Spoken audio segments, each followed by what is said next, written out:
ইতিমধ্যে আপনারা সবাই জানেন তাণ্ডব সিনেমা নিয়ে কি একটা ঝামেলার সৃষ্টি হয়েছে। সাকিবিয়ানদের দাবি সিনেমায় যদি আফরান নিশো থাকে তাহলে তারা তাণ্ডবকে বয়কট করবে, যেমনটা অন্তরাত্মার ক্ষেত্রে হয়েছিল।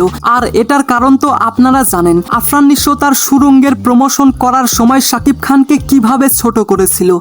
বাংলাদেশের সুপারস্টার, নাম্বার 1 সুপারস্টার বলা হয় তাকে। তারপর আরো বলো।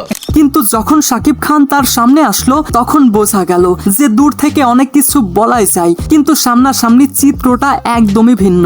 সঠিক বলেছেন। ঈদের মাত্র কয়েকদিন বাকি, কিন্তু তাণ্ডবের প্রমোশনাল কন্টেন্ট বা কোনো ধরনের প্রমোশন আমরা কিন্তু দেখতে পাচ্ছি না। অনেকেই বুঝতেই পারছে না যে আসলে ঘটনা কি। তো আজকের এই ভিডিওতে আমি এই পুরো ঘটনা ডিটেলসে এক্সপ্লেইন করব।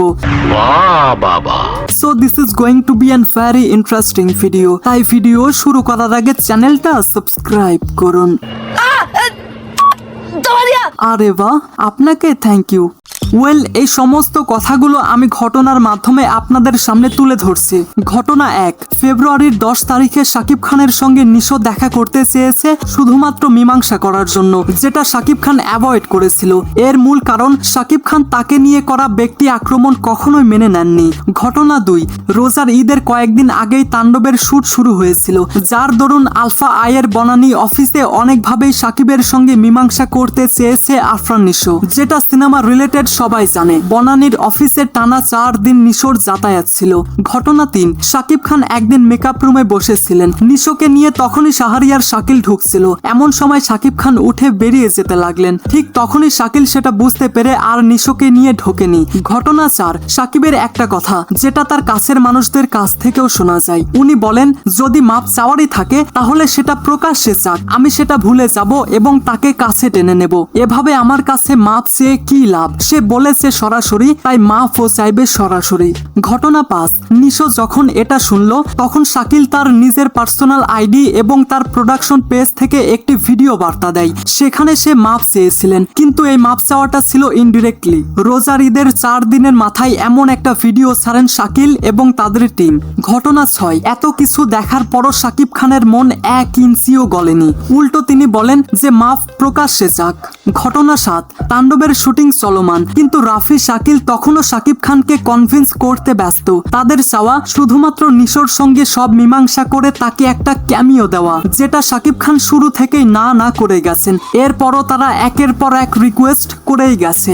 ঘটনা 8, 6 মাস আগে থেকেই মেরিল প্রথম আলোর চেয়ারম্যান আনিসুল হকের অনুরোধ ছিল শাকিব খানের প্রতি যেন তিনি এবার অনুষ্ঠানে অংশগ্রহণ করেন, কিন্তু শাকিব খান তাদের পূর্বের আচরণে অনেক ব্যতীত ছিলেন। তবে চলচ্চিত্র এবং মানবতার খাতিরে এবার তিনি যাবেন বলে ঠিক করেন, কিন্তু সেখানেও তাদের পুরো টিম নিশোর হয়ে বলেন যে তিনি যেন এই বিষয়টা একটু দেখেন।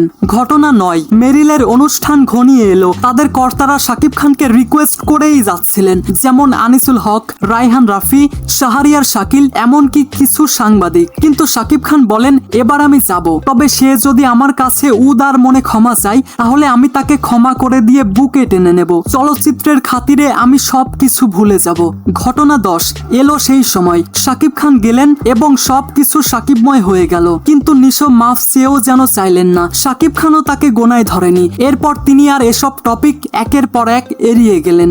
আচ্ছা, এর মধ্যে একটা ছোট্ট ঘটনা বলি। শ্রীলঙ্কায় তাণ্ডবের শুটিং এ রায়হান রাফি শাকিব খানকে বহুবার বলেছেন, ভাইয়া ওনাকে মাফ করে দেন, বিষয়টা সমাধান করেন, কিন্তু শাকিবের সেম একই কথা। ঘটনা 11, ঈদের বাকি 10 দিন, হাতে সময় নেই। শাকিব খান তার ডিসিশনে সচল, কিন্তু শাকিল তার বন্ধুর বিল্ড আপ দেওয়ার জন্য হাল ছাড়েননি। শাকিব গেল ডাবিং এ, 2 দিনের ডাবিং শিডিউল ছিল। একদিনের মাথায় রাফি ব্যাক করেন ঢাকায়, শাকিব আরো একদিন থাকেন। ঘটনা 12, রাফি একদিনের মাথায় ঢাকায় ব্যাক করে চলে যান ঢাকার ডেমরায়, সেখানে আলাদা সেট রেডি। আফরান নিশোর শুটিং চলমান, রাফি সেখানে যায়, নিশোর কিছু সিন শুট করে একদম সিক্রেটলি, কিন্তু রাফি হয়তো জানে না শাকিব খানের ফ্যান্স সারা বাংলার চিপায় চাপায় ছড়িয়ে ছিটিয়ে আছে। এই বিষয়টা লিক হয়ে যায় মুহূর্তে। ঘুরতে। ভয়ের চোটে রাফি অস্বীকার যায়। ঘটনা 13, সাকিবকে না জানিয়ে তাকে কোনো কিছুতে অবগত না করেই তার মাথার উপর কাঁঠাল ভেঙে খাওয়ার জন্য শাকিল এবং রাফি মিলে নিশোর এই অযাচিত একটা সিন ঢুকিয়ে দেয়। তারা চেয়েছিল সাকিবের সঙ্গে ফেস অফ রাখতে, সিয়াম, সাকিব এবং নিশোর ফেস অফ, কিন্তু সাকিব খান এসব কিছু এগ্রি করেননি। ঘটনা 14, এই বিষয় জানার পর অনেকেই হতভম্ব হয়ে যায় এবং সাকিবের প্রতি অভিমান করে। সবাই ভেবেছিল একই সঙ্গে স্ক্রিন শেয়ার করবে, কিন্তু তারা অনেক রিকোয়েস্ট করার পরও সাকিব খান রাজি হননি। ফ্যান্সদের মূল আপত্তি ছিল স্ক্রিন শেয়ার, ফেস অফ এই সবে। ঘটনা 15, গত পরশু সারাদিন দীপ্ত ডিভির সেটে গানের শুটিং এ অংশগ্রহণ করার কথা ছিল সাকিব খানের, কিন্তু তিনি এই বিষয়টা ভালোভাবে নেননি, যার কারণে সারাদিন শুটিং এ যাননি তিনি। সাকিব খানের একটাই কথা, যেন তার সিনেমায় সে না থাকে, গল্পের মধ্যে যেন সে না ঢোকে। সাকিবের মূল কথা, আমি আমার ফ্যান্সদেরকে ছোট করতে পারবো না, তবে সিনেমার স্বার্থে আমার সিনেমার লাস্টে যদি তার সিনেমা ঢুকিয়ে দেওয়া হয় তবে স্ক্রিন শেয়ারের কোনো প্রশ্নই আসে না। क्या बात है सर, क्या बात है सर। সাকিব খান এমন একজন মানুষ, এত কিছুর পরেও তিনি সবকিছু মেনে নিয়ে তাকে এই সিনেমায় ঢোকার পারমিশন দিয়েছে। আপনার মতামত অবশ্যই কমেন্টে জানিয়ে যাবেন। If you like this video, then subscribe to my channel